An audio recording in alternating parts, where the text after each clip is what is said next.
I was there and I was in front of my guru, I asked him that everyone has a reason to live in life, a purpose. Someone is they're living for their children, they're living for their parents, they're living for their spouse. I don't have a purpose in life. I don't know a reason to wake up tomorrow morning. Even, I'll tell you, Rohan, there were suicidal thoughts going through my mind at that time, that who do I live for? Why should I get up in the morning? I have no family, no parents, no children, no spouse. There is no reason for me to continue.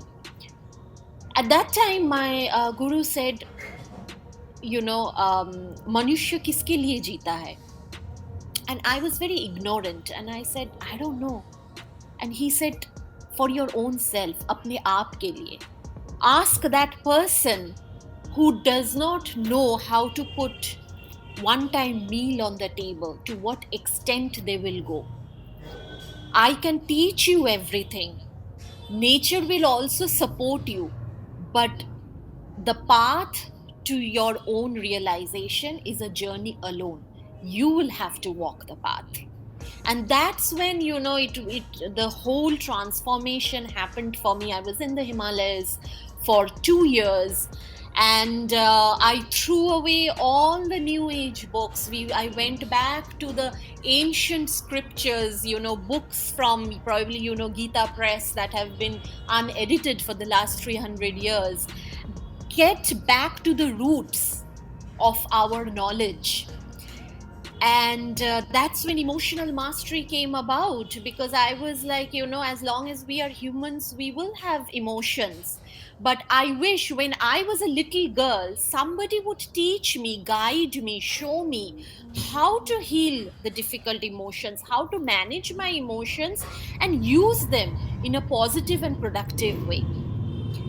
And yes, and that's how I started writing this book, because we all want to have a great relationship in life, but if we don't have great emotions, we can't have great relationship.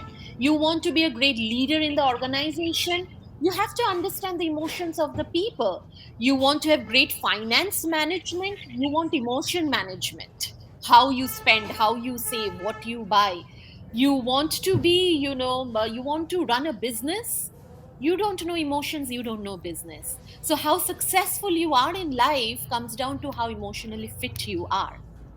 So yes, that's my story, not in very short, but No, no, it's I, absolutely incredible, and I've read the book, so I know that you covered all bases, almost all bases. And if one kind of goes ahead and reads the book, then you will get a even better picture, obviously. I was really intrigued. Of course, emotional mastery was something new to me. I have read a rendition, but it was not exactly this.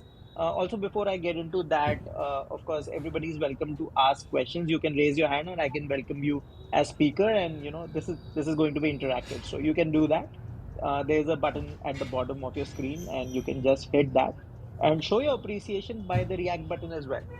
Anyways, so on page 57 of the book, I was reading the element emotion connection, yeah. and that was quite incredible for me. I quickly, got into it because I always struggle with kind of, understanding what's going on inside my head, and most people do, I suppose. So I quickly got into that and started identifying. It's very interactive. So, guys, if you read the book, you'll understand. So tell us a little bit about this, the element emotion connection, and the process of emotional mastery in like a sort of macro perspective. So basically it comes from the concept of Sri Yogananda Paramhansa ji, and also from the Chinese tradition, ancient their teachings. We know that we are all made of energy, and emotion is energy in motion, as simple as that. Okay. And when we are talking about energy, all of us are made up of these basic elements, which are fire, earth, wood, water, and air. Now we all have all these elements in ourselves. but there will be one or two element which is more predominant than the other elements in all of us, and that creates the way we think, the way we feel, and in basic, the personality of us. So for example, when we say that, if I say somebody who's like a fire element, a fire element is somebody, you will find their characters who always want to be, like a stage personality, or who will always be the center of attention. They're very loud, they're boisterous. The moment you go to a party, a fire element, because they're in the center of the room talking to everybody. Water element people, they're very deep thinkers. Water element people make the best of the writers, painters, artists. For example, if you go to a, let's say you go to a pub, and there is performance going up, a fire personality will be sitting on the table. They will be applauding and they will be cheering the performance. A water element person will be sitting there thinking, where did the inspiration come from? What is the meaning behind the lyrics of this person that he was singing? So every element, they have a particular way they think, the way they respond to stress situations, the way they feel, and they also have a certain emotion which is very near and dear to them. For example, water element people, they are more attuned to fear.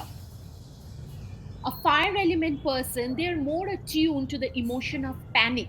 If something happens in a stress situation, the first emotion that will hit them will be of panic.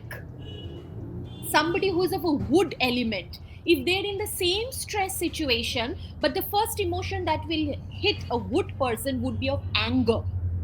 And you see that in many different scenarios, that there are a group of people under the same situation, but each one of them are responding to the same situation in different way. And that's because their element energy is different in them. So the moment you find out what element energy you are you a fire, are you a water, are you a air, are you a wood, it is much easier for you to pinpoint what is your hotspot for emotion, which emotion triggers you, and then you know how to manage your emotions more easily.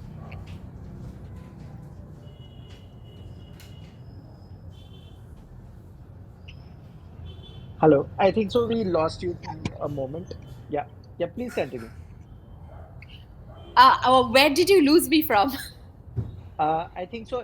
You were talking about that, these elements, if you identify yourself, then you can perhaps, be better at kind of controlling them as well. Yes, yes, absolutely. So when you, if you know that, okay, I'm a water person, for example, I am a water person, and maybe that's why I'm an author, because we are deep thinkers. Right. We think very deeply in whatever we see, whatever we hear, and people are very emotional. And that I know that I'm a water personality. So whenever there is a stress situation, whether in family or at work, I know the first emotion that will hit me is fear. So I need to know then how to manage that emotion even before it comes. How to manage my energy.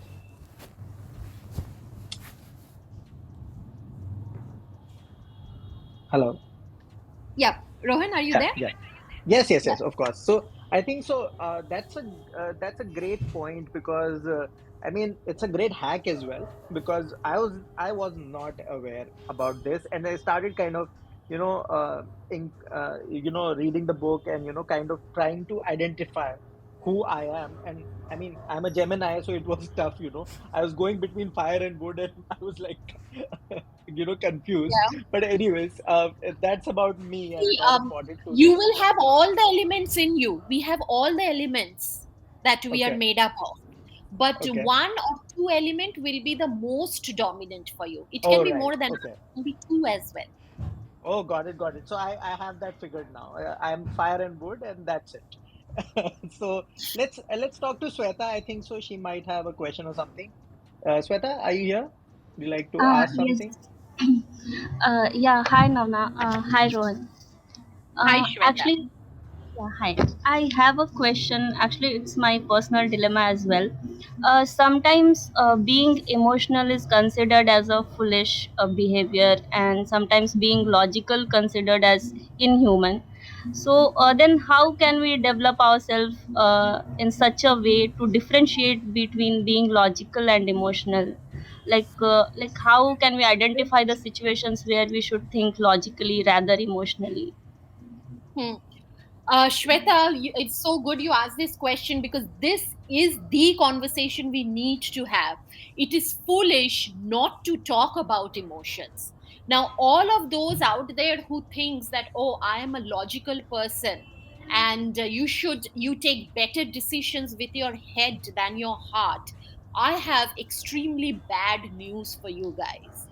And that is the reasoning skill of your mind happens after going through the emotional part of the brain. What do I mean by that?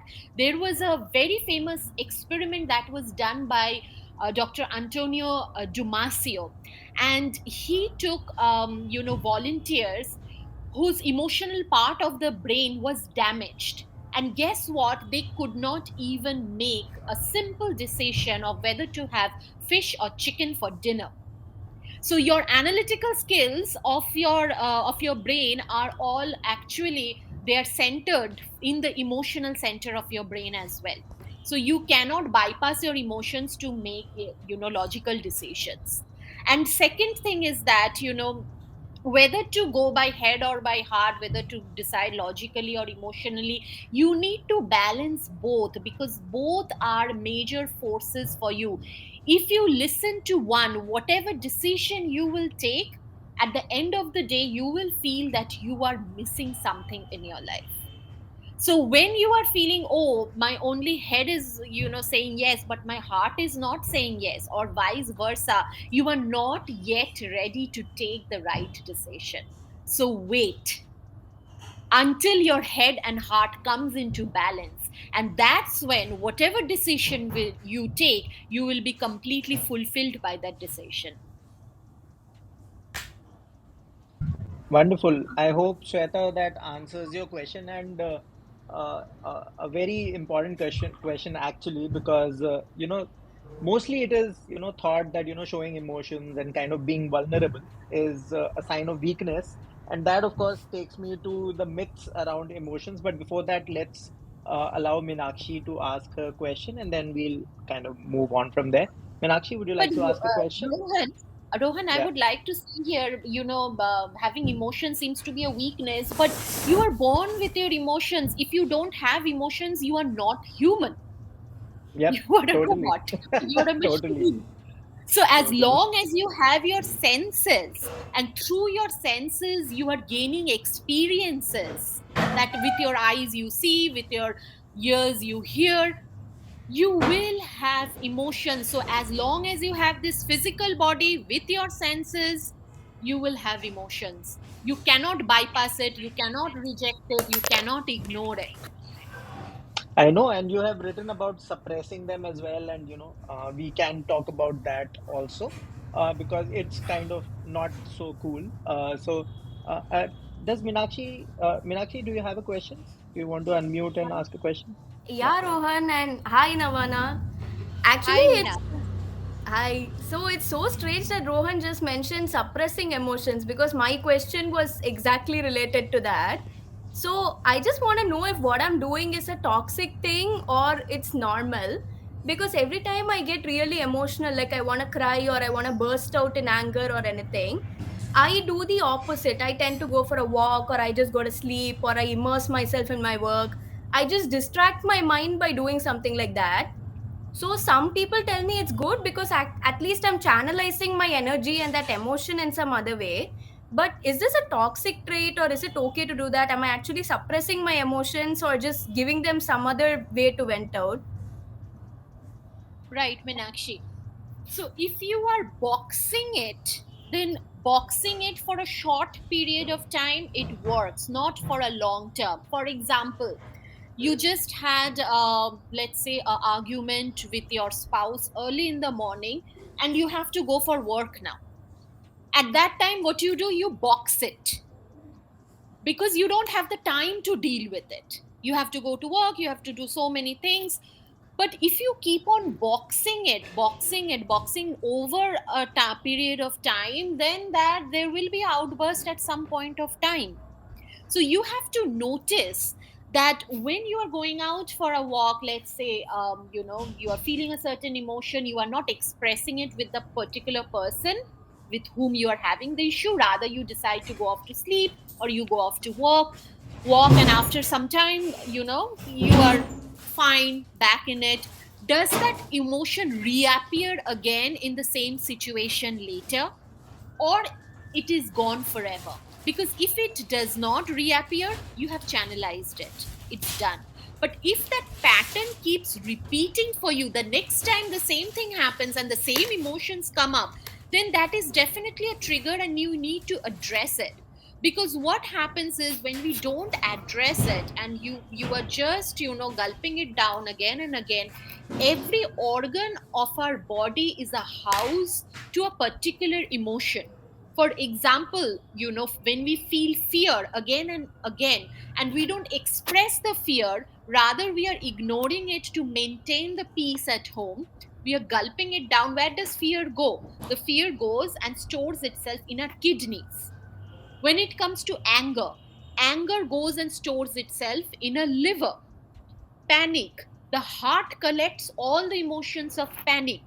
So over years, before you know, you will see people who come up with kidney failure, going through dialysis treatment. They will have a history that many times in life they have gone through situations of fear where they did not address it, they did not talk about it with anybody, and they did not release that fear.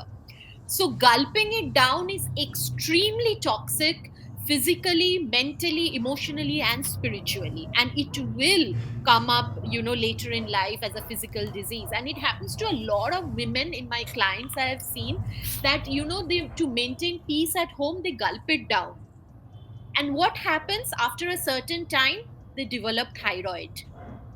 And not just thyroid, when you keep doing it, the throat center is directly connected to the center of your all the water element organs, which is your reproductive organs and kidneys, the uterus, bladder, ovaries. They also end up having gynecal issues later in life.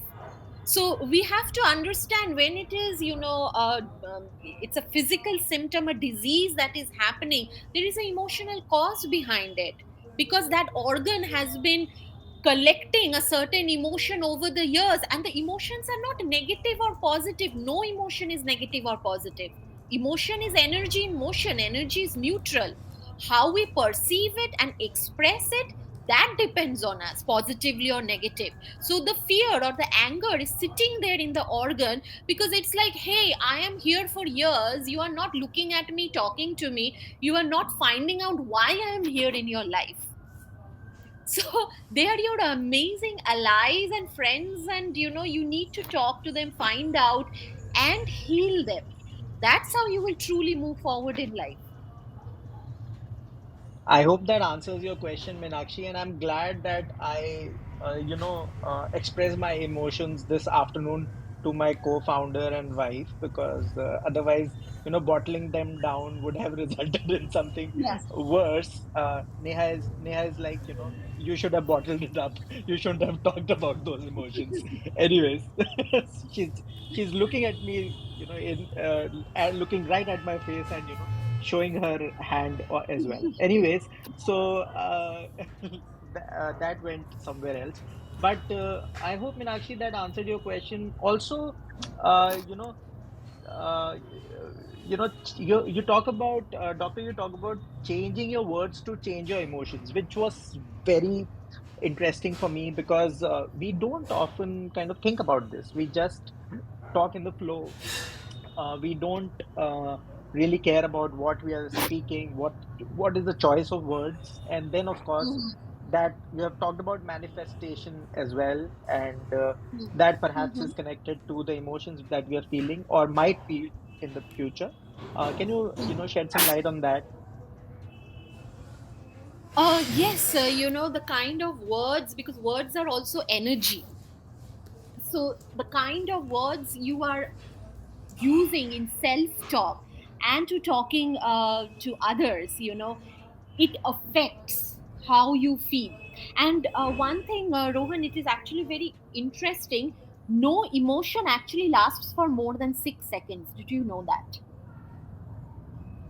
Absolutely, I knew that because like I said, I felt anger for 6 seconds, and that ruined my entire afternoon and entire day. So, Hmm. yeah, no, no, I'm just kidding. I didn't know that, but it's very interesting that just 6 seconds, that's amazing, Yeah. right? After that, after 6 seconds, if you are continuing your, depression and anger and, sadness, that is definitely, it means that you are a wonderful actor in rehearsing.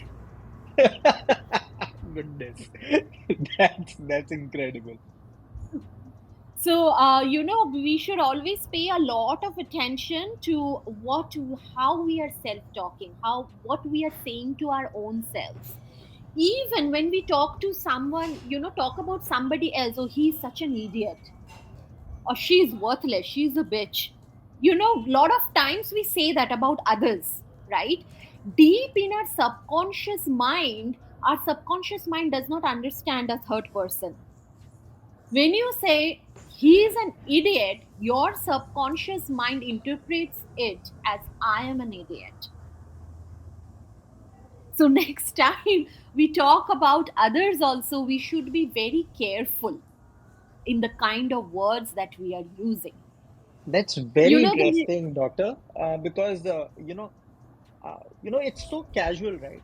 We do this like every day. We do it multiple times. Like, Yeah, you know, it could be for anyone. It could be for yeah, relatives or anybody, even online yeah. when you're Even at writing. work, but somebody doesn't meet our expectation. We are like, oh, he's so stupid. He's rubbish. But what Yeah, your yeah. subconscious mind is saying is, I am rubbish. Goodness. This is so. I mean, it's a very small part of this session, but it's incredible that how our words can totally transform how we feel in general, and of course how others feel. That is another thing. But we are just saying it under our breath sometimes. And Even then. you will notice when you say something like, oh, he's rubbish at work, by saying that you will not feel good either yourself.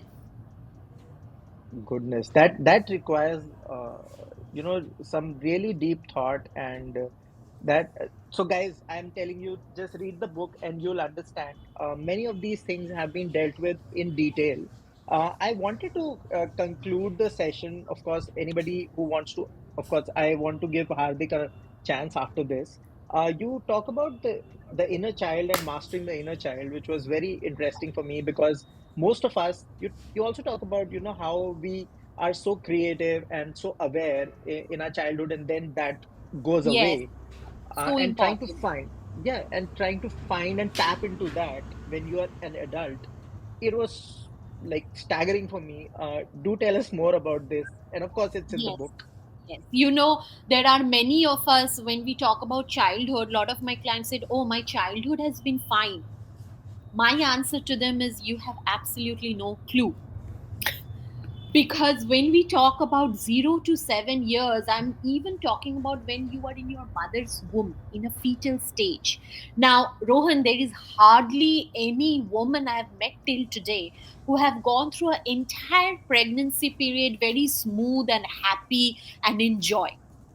In today's time, there is lot of tension, there is lot of stress, whether there are financial stress, whether just stress of daily way of living, or the woman not feeling supported enough.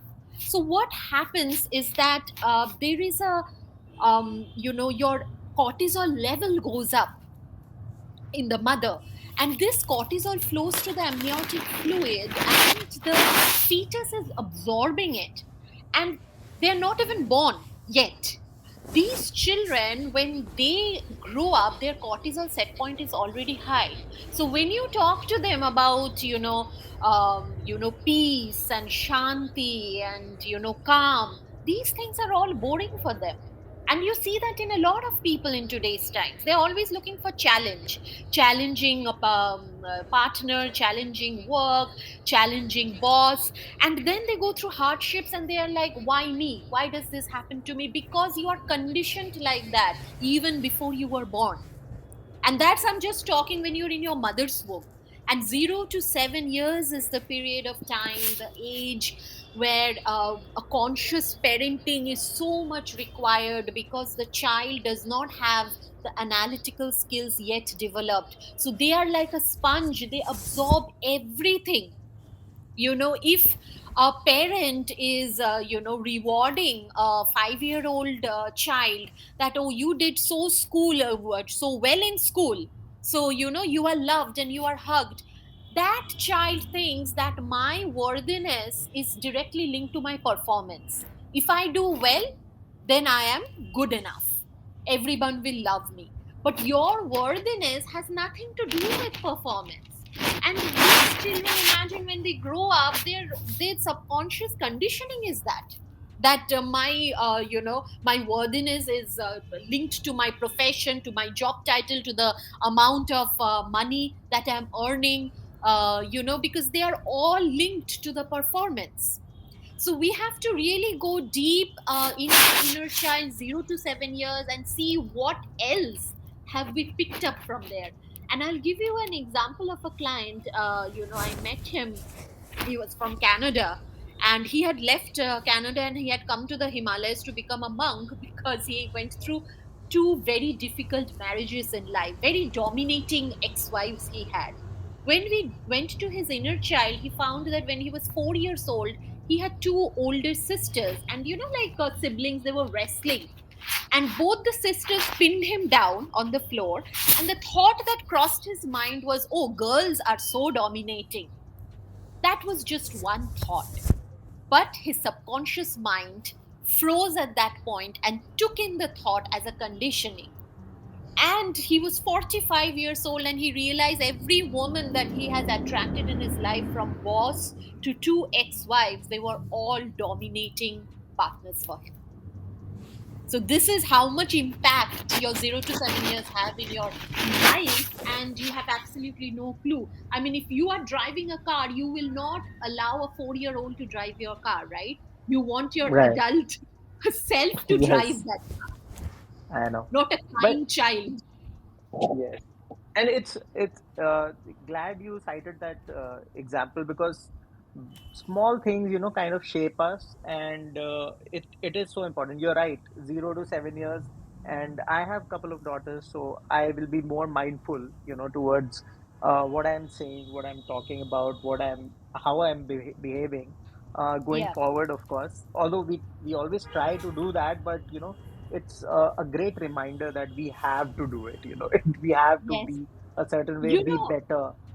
even when we have grown up and we are about to get married, we are looking for partners. Normally it is said that normally men, look for girlfriends or wives who resemble their mother, and women look the other, who Yes. resemble their father. Yeah. But the Yeah. truth is, it's that is very on the surface. We look for experiences the way we felt when we were children. So you have to Hmm. look in your childhood, and what were your experiences as a child, and Hmm. that's what you will attract in your marriage as well. And I'll tell you, Goodness. because when I was married, my ex-husband was much much older than me. Why? Because subconsciously, perhaps I was looking for the father figure that I had missed. Yes. Yeah. But that's great. You have looked at it so objectively as well. I think Hardik has been here for a bit. Hardik, do you want to ask a question, and then we'll kind of conclude the session. Hi, hi. Yeah, yeah. So actually, I've been waiting. Yeah, so actually, I particularly, although I think we talked a lot about that area already, but like my question is, in childhood, we repress a lot of emotions, right? especially when a child is going through some trauma or some happenings, bad happenings around all. So, like, and when we grow up, those emotions and those thinking that, like, shapes our personality. And when we start to notice that, it becomes kind of a problem. So, I wanted to ask, like, how to deal with it, or like, does this remain there permanently, or They will never be there permanently unless you do something about it. yeah, yeah, So you that's when sometimes when it is a very deep cellular memory, see all the cells, they're holding those memories. I mean, in my 44 years of life, if somebody tells me that, Navana, tell me about your life, I cannot talk for 44 next 44 years. I'll probably talk for 2 years, 2 hours, 3 hours at the most. But our life has been all these years that we have lived, and even if we don't remember it, they're all stored in our cells, the impressions, the memories. So sometimes some impression is very deep, which we are not able to work it through by ourselves. That is when we need to take extra help. We need to go to a therapist or a coach and, work it out. yeah, yeah, Great. Hardik, hope that answers your question. And Doctor, we'll have to, conclude the session here. But, incredible talking to you and a lot of food for thought. Of course, the book Emotional Mastery is recommended to everyone because, the few topics that we have discussed here are dealt with in great depth here. Of course, there are solutions. So when you read the book, it's a very analytical approach. It's not like mumbo jumbo. So just go through the book, and of course, you can reach out to Doctor on LinkedIn and Instagram. I believe you are very active on Instagram as well. Yes. Great, great. Thank you so much for taking out time, and thank you for writing this book. It's a wealth of experience, and hitting this number one bestseller thing, it's just absolutely amazing. It shows that people do care about their mental well-being and they want to get better and sort everything out and be the best version of themselves. Yeah. I mean, the book does have a very simple formulas that, even sitting at home, if you practice them, you can manage your emotions to quite a great extent. After that, as I said, if there is, something very deep and a chronic pattern that you need to work out with, there are several levels that we work with. One is, your inner child, 0 to 7 years. We figure out, what is your conditionings and how we can change those patterns. Because see, there is no pattern, or there's no point also knowing what is wrong unless you can turn the table round. So there has to be a solution for it as well. The second level that we work in is LBL, life between life. That is the stage before you were born, in a soul state, when you are making the blueprint of this life.